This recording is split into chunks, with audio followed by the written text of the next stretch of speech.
I'm really pleased that the ICD-10 version 11 has included categorically, without a doubt, there's a gaming addiction problem, pandemic in the world. Our children are not being taken care of. They're being babysat by gaming stations, not just children, but adults too. I've seen come through my doors more and more the last 10 years, emaciated, ill, unsocialized, undernourished, depressed, scared people where they are addicted to the nature of games. It's about time somebody said this isn't healthy and put it on record that it's not healthy. Nothing in a human where they repeat an action for 10, 15, 20 hours a day, become sleep deprived, do not function very well in other aspects of life. It's wrong. It's plain wrong. The problem with it I have is that the gaming industry designed their games in order to addict people. It's the repetitive, occasional reward that addicts people. It's the same as a slot machine at a casino, blackjack at a casino. It's the same try, boom, reward, try, boom, reward. And that reward releases endorphins in the brain. When the endorphins are released in the brain, it makes us feel really good. It's an amazing feeling. And that's what people are getting addicted to. It has to stop. The only way we can stop it is if we make sure people understand the dangers and we put a time limit on machines. Children, it's child abuse to have your child stuck on a gaming machine and not socialize, not eat at the family table, not eat well enough, not go out and get some fresh air. This is not an old man talking about what I believe a child needs. This is well-being. It's health. It needs to change.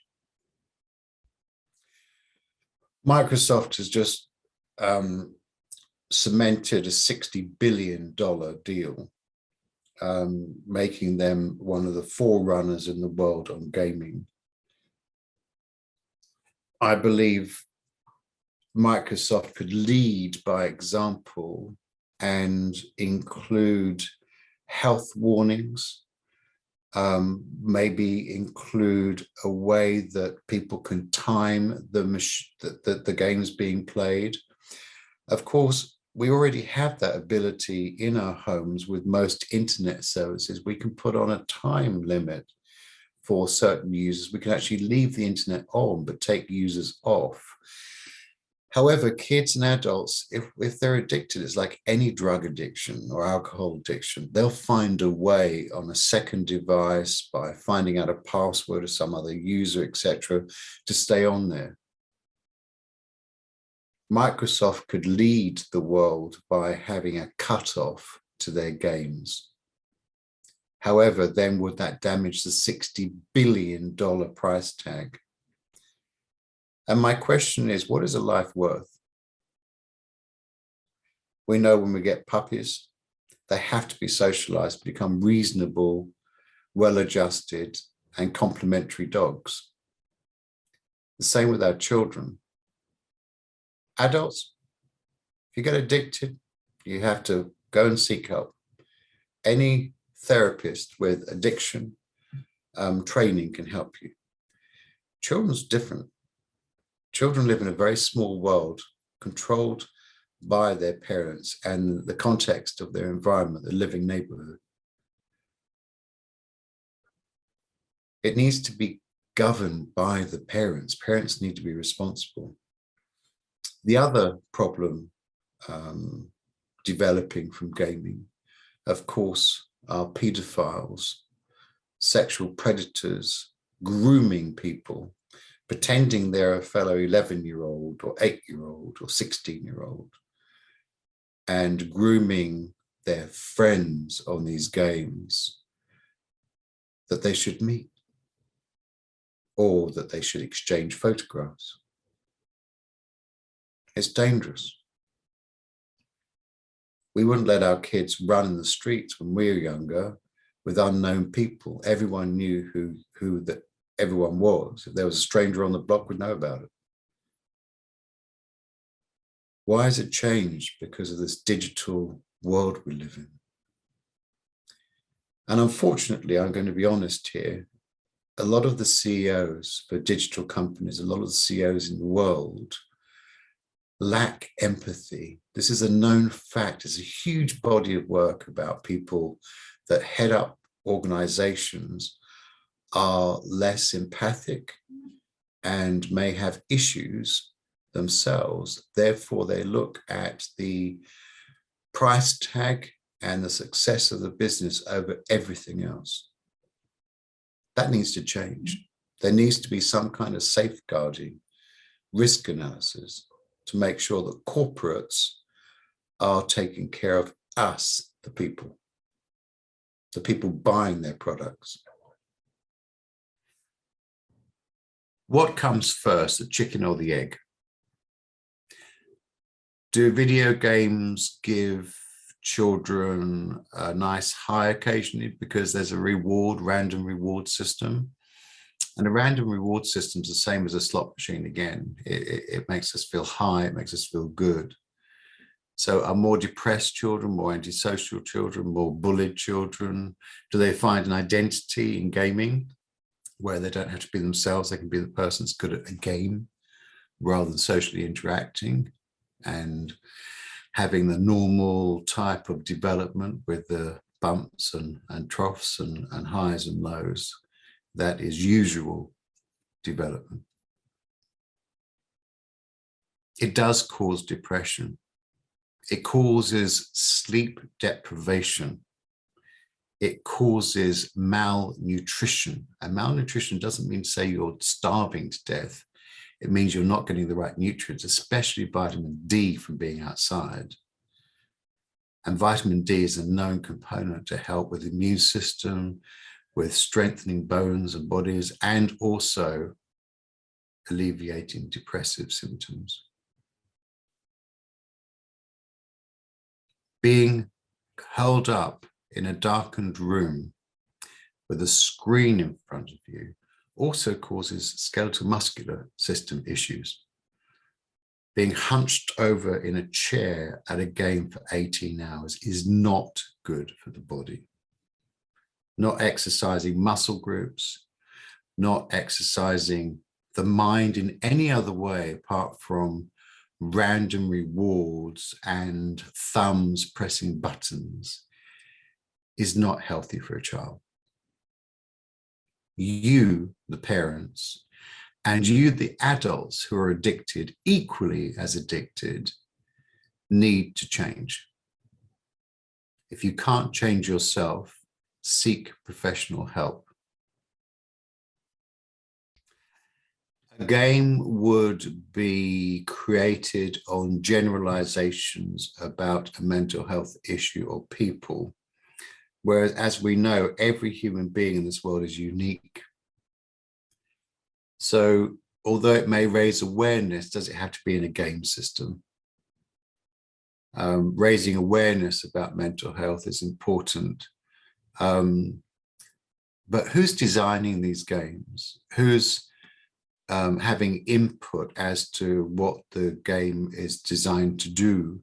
I know that in scientific research, which I've been part of for years and years and years, we have to be very careful at how we deliver information and how we manage the person after that information is delivered.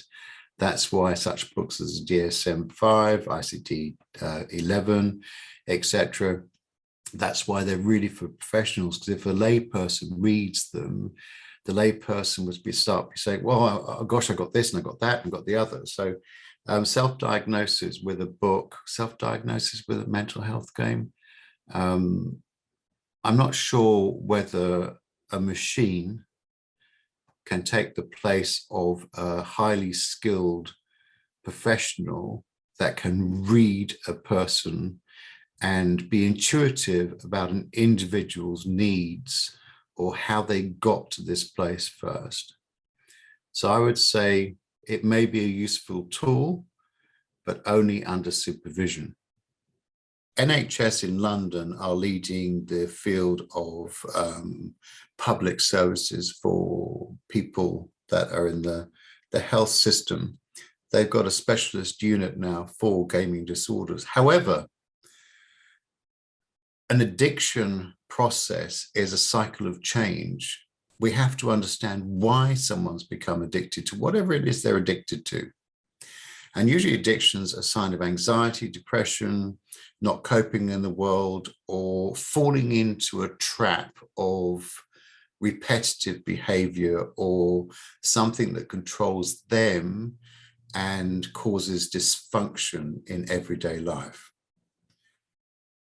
Any therapist, such as myself, that's trained in addiction models, and it's part of all of our basic training, can work on the cycle of change with addictions. So you don't need a specialist gaming center. The specialist gaming center in London is probably doing a lot of research as to what are the specific unique elements to gaming addiction over that and beyond that of eating disorders. Yes, eating disorders is an addiction, alcohol abuse, substance abuse, etc., etc. What it may be an idea for people to do is to understand what an addiction is. An addiction is something that takes up priority over someone's life and makes a person dysfunctional in their health, socialization, education, work, sustainability. So if you are experiencing these and you're watching this, or you're listening to it, or you're reading this, it may be an idea to think, well, why should I change? What would help me if I stopped doing whatever it is, gaming, drinking, whatever it is, how would I benefit if I changed my life? And why am I even thinking about changing my life? And if you're at that stage, you can reach out to any addiction service. Most of them are free in your local area. In the Western world, there are addiction posts. So if you Google or if you look at nonprofits or charitable organizations, there's heaps of them around the world.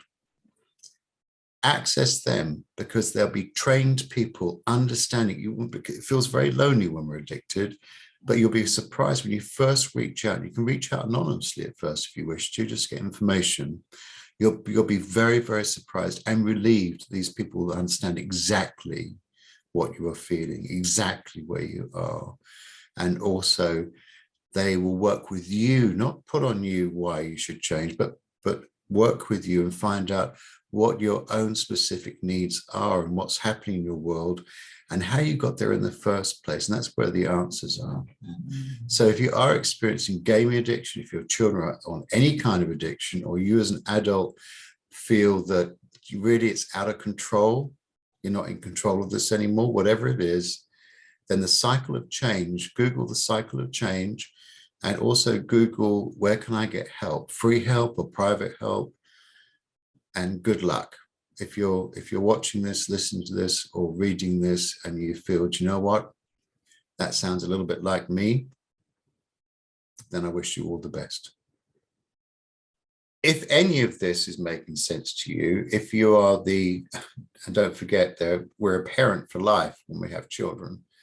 So if you're a parent of young children, if you're a parent of an adult child, and you're noticing some difficulties, or you're not sure how to manage maybe an addictive habit, a personality, or anything else that goes with the territory of parenting, my new book, Raw Facts from Real Parents, How to Parent in the 21st Century, has some very useful keys to how you may be able to manage it for yourselves and your loved ones better. If there is an addiction issue, then Glenn Close appeared in a movie, 4 Good Days. Watch it. You'll learn a lot.